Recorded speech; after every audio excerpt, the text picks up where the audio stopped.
Olá a todos e a todas, aqui é o professor Fabrício e vamos dar início à nossa videoaula. Regras do Taekwondo. Bom, regulamento de competição, explicação e interpretação em vigor a partir do dia 1º de junho de 2018. Tá? Então essa é o manual de regras da Federação Mundial e, logicamente, da Confederação Brasileira de Taekwondo, que regem os eventos nacionais e internacionais de Taekwondo.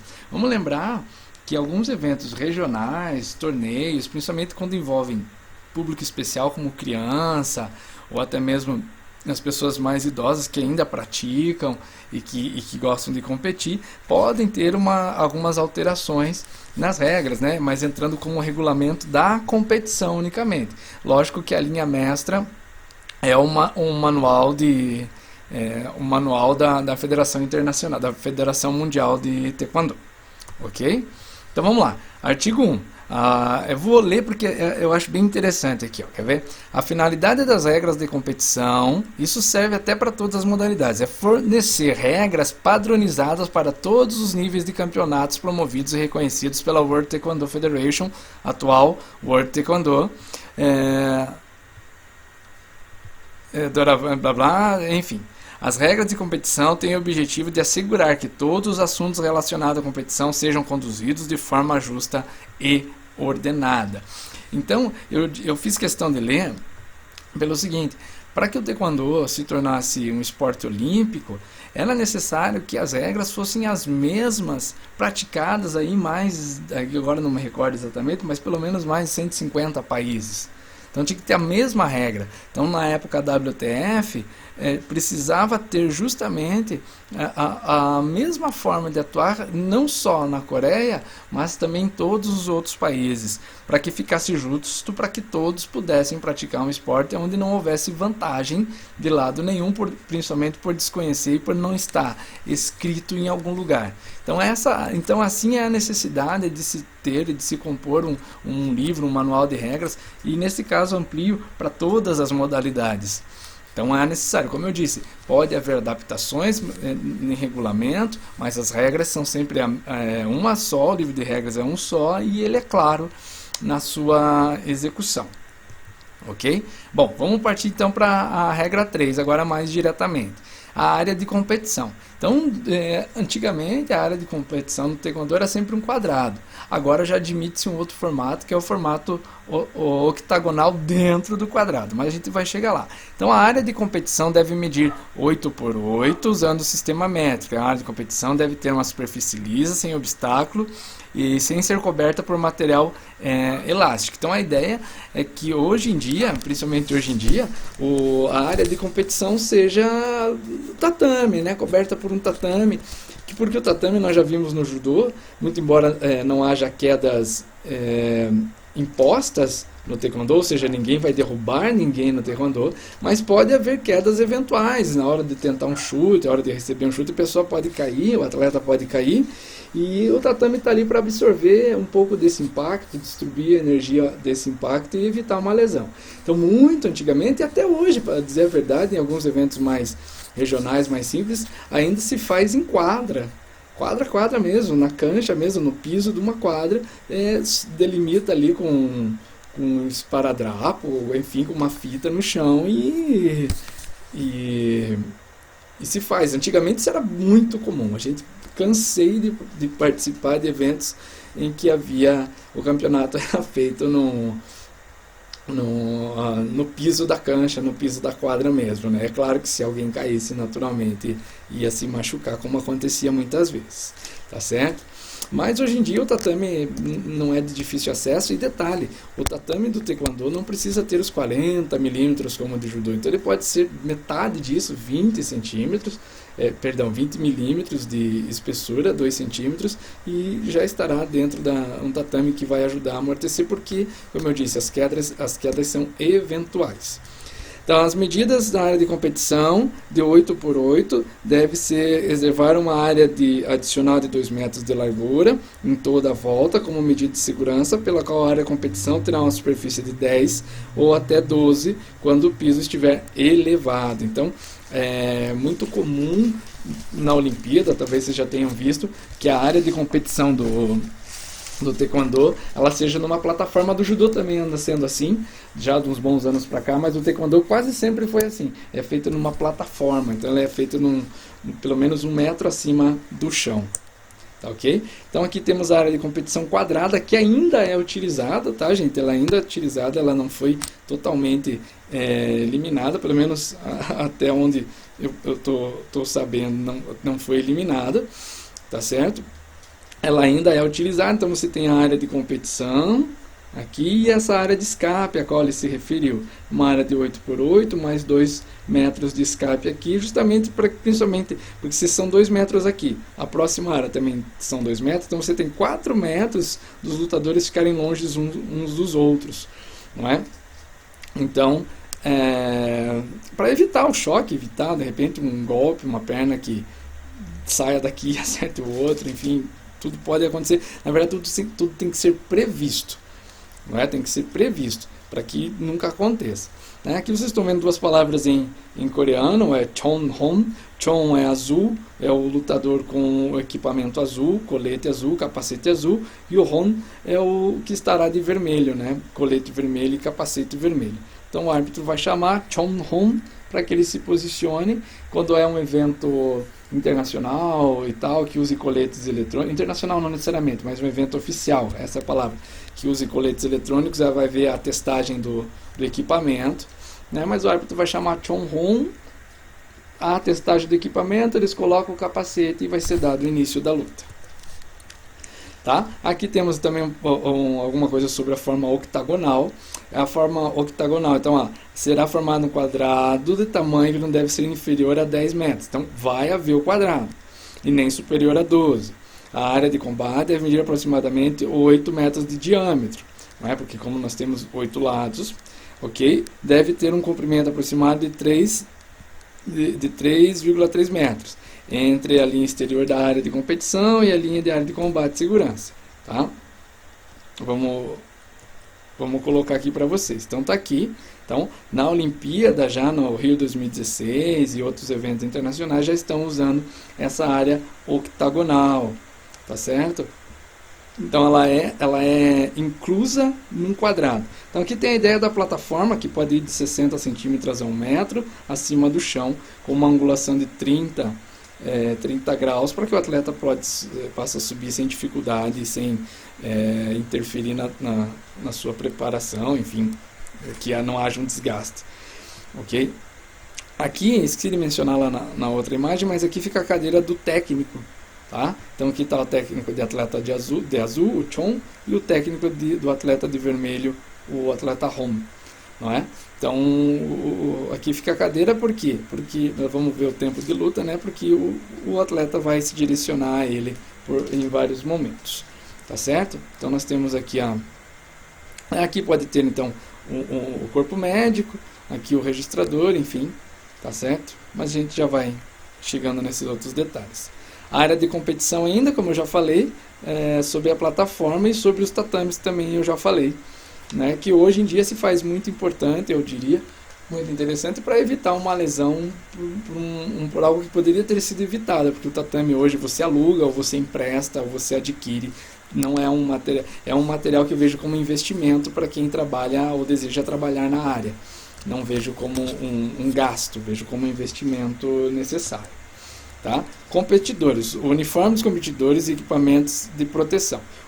Os competidores devem vestir um protetor de tórax, protetor de cabeça, protetor genital, protetor de antebraço, protetor de canela, luvas e bucal antes de adentrar a área de competição. Então, o atleta, quando vai entrar na área de competição, ele precisa estar praticamente com uma armadura para lutar. Então, isso, gente, lá a gente for tratar de fisiologia, todo esse equipamento interfere diretamente no gasto energético do atleta, mas a gente deixa para falar lá para frente. Os protetores genitais de antebraço e canela devem ser vistos por dentro do uniforme. Do uniforme taekwondo, lembrando que o uniforme chama-se Dubo, né? O competidor deve trazer os protetores pessoais aprovados pela WT, bem como as luvas, o protetor bucal para o seu uso pessoal. O uso de qualquer outro item na cabeça, exceto o protetor, não será permitido. Então, isso inclui-se piercing, brinco e tudo mais, não é permitido, é somente o capacete, porque há a chance de você se lesionar, de receber um golpe e acabar machucando muito mais. No caso de itens relacionados com a religião, eles deverão estar por baixo do protetor de cabeça e por dentro do dubô. Caso de alguma correntinha, algum símbolo assim, tem que ficar por dentro. Tá? Então aqui nós temos uma imagem, não estou fazendo propaganda para nenhuma delas, mas assim são bem esclarecedores. Então é o dubô da faixa do atleta, não é? Ele com a faixa dele, o dubô, né? o blusão e a calça. Lembrando que eu já comentei que há algumas mudanças em relação ao uniforme. Hoje em dia admite-se calças até de cor e até há uma ideia de se colocar as calças leg, enfim, deixemos para lá.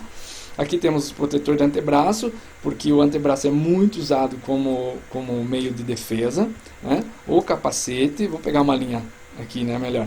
O capacete, ele é de espuma prensada, então ele é assim, vamos dizer assim, ele não vai amortecer um chute que, com toda a energia que vem do giro de quadril, mais toda a força da musculatura da perna de um atleta, ele não vai simplesmente, mas ele vai amortecer, ele vai proteger para que você não tenha uma lesão mais grave. O protetor de tórax, que em eventos oficiais pode ser eletrônico, de marcação eletrônica, não é? E que em outros eventos mais regionais, enfim, mais simples, pode ser, ele é feito assim, é uma espuma por dentro, uma borracha mais flexível, maleável, e é envolvida por essa lona, não é? Em que ela tem todo um trançado atrás que você pode amarrar, e neste caso aqui, esse colete já aqui, esse pedacinho, ele protege o rim, então ele é dupla face, que depois de algum tempo os golpes na região do rim foram permitidos, antigamente não era. Aqui está o protetor de canela e pé, também pode acontecer. A sapatilha, eu já vi eventos feitos em praia, com tatame, plataforma em local aberto, que tivesse muito quente, foi permitido o uso de sapatilha. A coquilha, o protetor genital, que deve estar por dentro da calça, como diz a regra. As luvas, e ainda tem, aqui o protetor de canela eu já mencionei, e além das luvas também tem as botinhas, que você encaixa como uma luva nos pés, que pode acontecer. Detalhe que o capacete, ele é da cor ele deve ser da cor do colete. O colete é dupla face, o capacete não. Então o atleta acaba tendo, ou a equipe, a comissão acaba tendo que ter 2 capacetes. E claro, assim, não só por o momento que vivemos, mas ele deve ser sempre higienizado, principalmente quando algum grupo de capacete usado por vários atletas da mesma equipe, né? O suor, enfim, melhor que ele seja sempre dessa forma, tá ok? Então, a divisão de peso. Os pesos são divididos entre masculino e feminino. E, claro, a divisão de peso é extremamente importante, porque o trabalho físico feito com esse atleta não pode fazer nem com que ele suba, nem com que ele caia demais do peso que ele já está acostumado a aplicar aquelas formas de golpes. Mas vamos lá. Aqui nós temos então 8 categorias de peso, 1, 2, 3, 4, 5, 6, 7, 8. Então essas 2 categorias, para o naipe masculino e para o naipe feminino, prevalecem na maioria dos campeonatos, inclusive no campeonato mundial, tá? Nos Grand Prix, enfim, prevalece. Porém, para os Jogos Olímpicos, é condensado, 2 pesos são condensados em um único. Então, se na categoria para o Mundial nós temos 8 categorias de peso, por exemplo, o naipe masculino, a primeira categoria até 54, para os Jogos Olímpicos ela é até 58, ou seja, eles uniram a categoria até 54 com até 58. Tá certo? Eles que eu digo, o Comitê Olímpico mais a Federação Mundial. Tá certo? Então, para os Jogos Olímpicos são só 4 categorias de peso.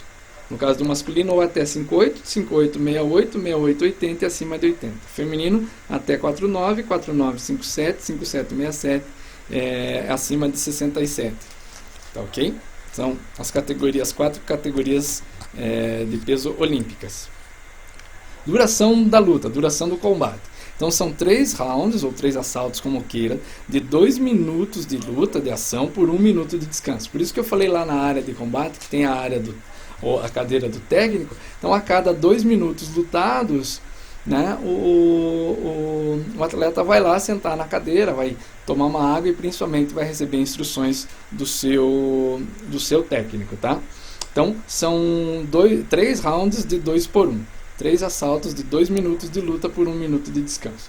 No caso de empate, após o término do terceiro round, um quarto round de 1 minuto será realizado como Golden Round, tá? O round de ouro após 1 minuto do término do terceiro assalto. Tá certo? A duração de cada round pode ser ajustada para 3 rounds de 1 minuto, 3 rounds de 1 minuto e 30 segundos, de 2 minutos, enfim. O que acontece é assim, conforme a categoria de idade, há necessidade de uma adequação. Ok? Há necessidade de uma adequação. Não dá para simplesmente usar o mesmo tempo de luta para uma criança, para um jovem. Na verdade, os faixas coloridas acabam tendo um tempo reduzido de 2 assaltos só. 2 assaltos de 2 minutos por 1 de descanso. Então, o regulamento também, a regra aqui, permite também uma certa alteração. Mas a regra oficial para campeonatos mundiais, Grand Prix e campeonato olímpico são 3 assaltos, 3 rounds de 2 minutos de luta por 1 minuto de descanso.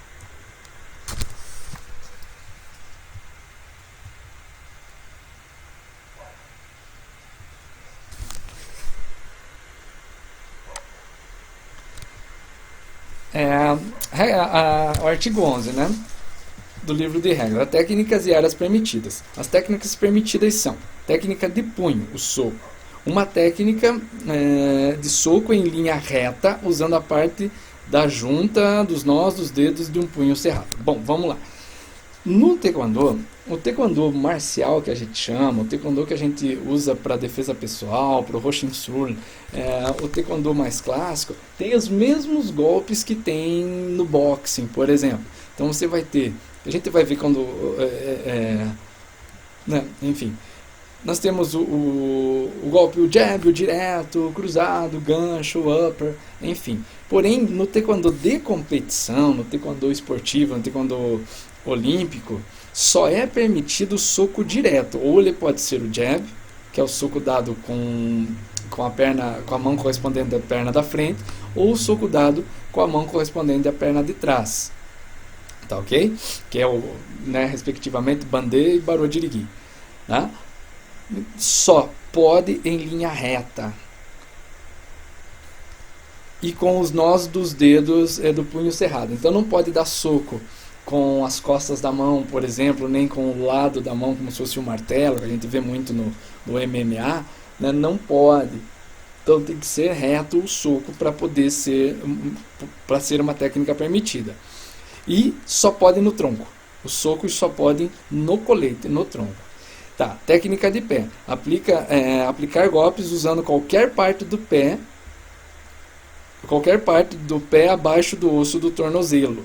Então, o chute com a canela não é uma técnica permitida no taekwondo esportivo, tá? Não é permitido. Então é permitido você chutar com a ponta dos pés, com a meia ponta, com o calcanhar, com o pé inteiro, com o dorso do pé, com a lateral do pé, interna, externa. Tudo isso é permitido. Não pode com a canela, por exemplo. Tá? Quais são as áreas permitidas? O tórax. Ataques com técnicas de mão e pés nas áreas cobertas pelo protetor de tórax são permitidos. Contudo, esses ataques não podem ser aplicados à região da coluna vertebral. Então, antigamente os coletes não cobriam a região dos rins. Tá? Não cobria a região do rim. Então não podia acertar o rim. Porém, entendeu-se que em muitos movimentos o atleta acabava atrás do outro e acabava perdendo uma oportunidade de ataque.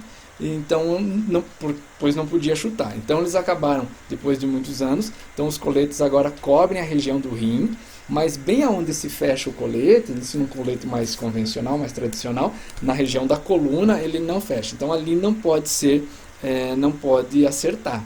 Tá? Mas a parte de trás, mais ou menos a região do rim, pode acertar. E com as mãos, eu disse, né, os socos só valem no tronco no taekwondo esportivo. Cabeça, toda a área da cabeça, acima da clavícula, somente técnicas de pé são permitidas. Então você pode chutar qualquer região da cabeça, seja a parte superior, parte posterior, as laterais, frontal da cabeça, qualquer parte, porém somente com os pés. Tá? E os pontos válidos, áreas legais para a pontuação, ou seja, legais porque valem pontos. O tronco na área azul ou vermelha do protetor e na cabeça toda a área acima da linha do protetor, acima da linha inferior, protetor de cabeça, acima da clavícula, como citado anteriormente.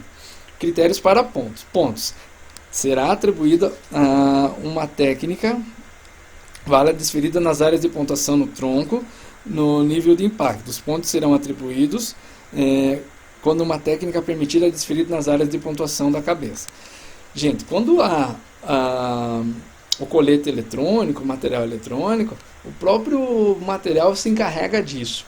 Então, eles não são tão sensíveis assim, precisa haver o impacto da técnica, precisa haver o impacto, então tem que os sensores tanto das luvas quanto das botinhas, das meinhas, né, principalmente do colete, ele precisa ser acionado de uma forma mais vigorosa, ele não pode ser simplesmente não pode ser simplesmente tocado.